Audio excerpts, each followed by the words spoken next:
Bismillahirrahmanirrahim. Assalamualaikum warahmatullahi wabarakatuh. Waalaikumsalam. Salam kedaulatan rakyat. Salam. Sahabat, Presiden Jokowi bangga. Setelah sekian lama mungkin ditunggu-tunggu akhirnya terwujud juga meresmikan mobil listrik buatan RI. Wah, Mobil listrik buatan Republik Indonesia. mantap. Wah, saya membaca itu langsung persepsinya, oh oke Akhirnya. dong. Ya kan kalau kata orang Sunda mah hade, ya kan bisa bikin mobil listrik Indonesia. Ada pisan. Iya, tapi ternyata setelah saya baca beritanya kok ada merek mobil ternama gitu loh. Kok ada merek mobil Hyundai di situ. Mobil Korea itu ya? Mobil Korea kalau nggak Korea. salah Hyundai itu.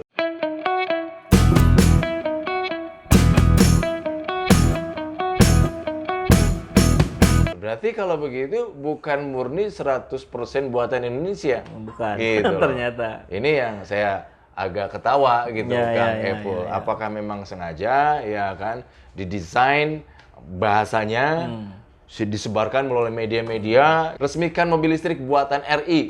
Wah, Jokowi ini yang saya tunggu-tunggu. Nah, saya menginterpretasikannya, ini yang saya tunggu-tunggu adalah Indonesia diharapkan menjadi pemain penting dalam global supply chains, gitu loh. Tapi nggak tahu ini ada kaitannya sama atau tidak dari judul gitu, Kang. Ya, ya. Ya, memang mobil listrik jadi mobil masa depan dunia ya. Dengan BBM yang akan terus-menerus berkurang. Iya. Dan itu penting jadi lebih ramah lingkungan juga. Mhm. Tapi tentu intinya bukan di situ, tapi lebih kepada kekagetan kita tadi ya, Kang Ijul juga, ternyata Indonesia bisa bikin mobil listrik ya, Iya. gitu. Ternyata Hyundai gitu. Ini mirip kejadian beberapa bulan lalu, Kang. Ini kurang lebih judulnya juga mirip-mirip juga lah gitu. Iya. Jokowi bangga, akhirnya mobil buatan Indonesia bisa diekspor ke Australia. Weh, mobil buatan Indonesia, SMK dong, kan kita frame-nya begitu. Iya, iya. Pas dilihat ternyata Fortuner. Memang 75% sudah mengandung kandungan lokal Iya, buatan iya. Indonesia. Kalau nggak TNDK ya gitu ya. Ya.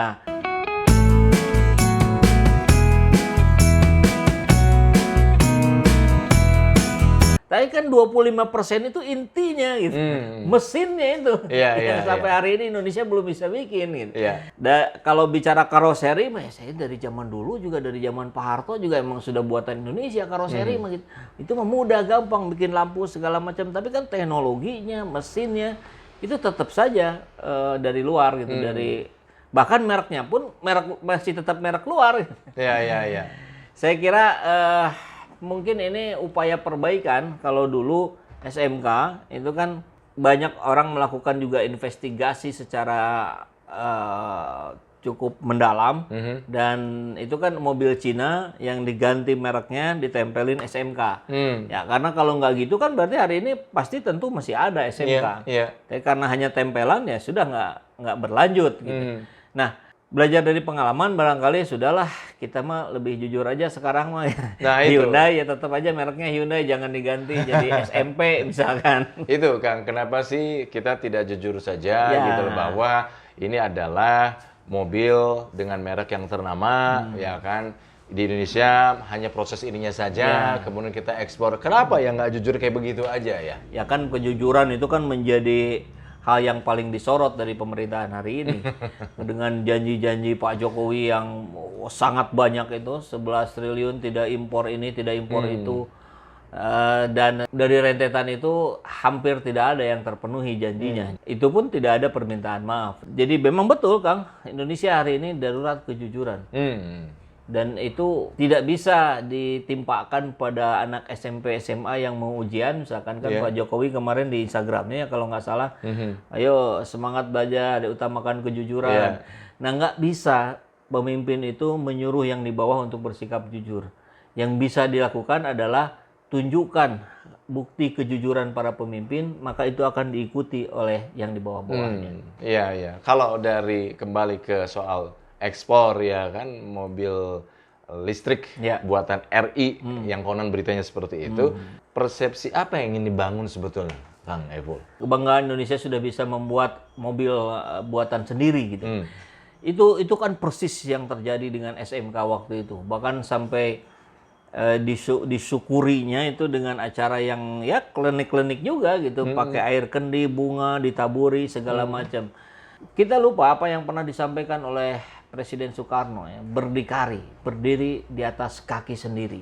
Ini hari ini nampak para penguasa mencoba untuk berdiri di kaki orang lain, di kaki Korea, di kaki Cina gitu.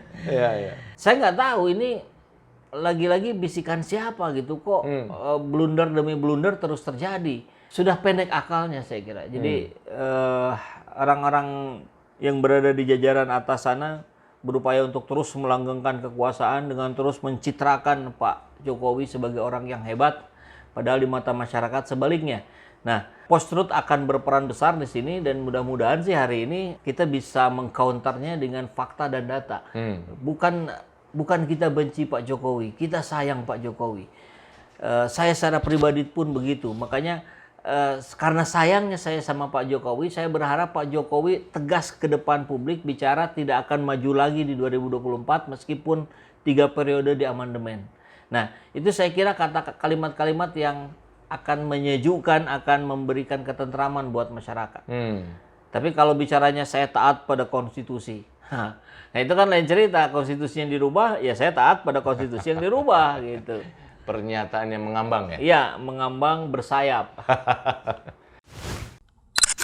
Bismillahirrahmanirrahim. Assalamualaikum warahmatullahi wabarakatuh. Sahabat semua, alhamdulillah program renovasi toilet masjid sudah berjalan seperti kita lihat di video ini, dan mudah-mudahan seluruh amal jariah, donasi, wakaf dari sahabat semua untuk mendapatkan ganjaran dari Allah jauh berlipat ganda, bukan hanya di akhirat tapi juga di dunia. Tentu upaya perbaikan terus kami lakukan. Mudah-mudahan Allah memberkahi perjalanan kita. Bagi sahabat semua yang ingin terus membersamai kami dalam perjuangan dakwah ini, seperti biasa, sahabat bisa sampaikan donasinya di rekening yang ini dan mengkonfirmasikannya ke nomor yang ini. Mari kita berjuang bersama-sama. Ya, untuk para donatur yang kemudian nanti ke depan ini adalah ruangan perpustakaan untuk sementara, walaupun koleksinya masih sedikit bukunya, ini akan ditingkatkan jadi 2 lantai untuk madrasah Maghrib Menggaji. Jadi di bawahnya ada Maghrib Menggaji, di atasnya ada Maghrib Menggaji, karena santri-santri